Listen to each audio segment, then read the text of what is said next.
Mga batang Quiapo kami. Kaya may isa kami salita. Hindi namin magagawa magnakaw sa mga taong nagtitiwala sa amin.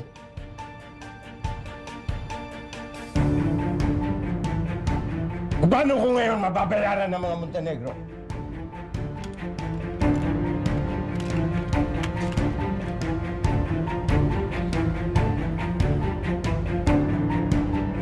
Don Pakundo, bakit po hindi yung brilyante ang ibayad nyo? Kulang yan! Malaki ang halaga ng Star of Venus.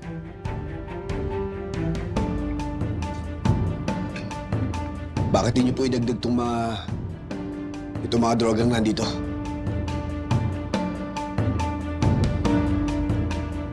May utak naman pala itong bata mo.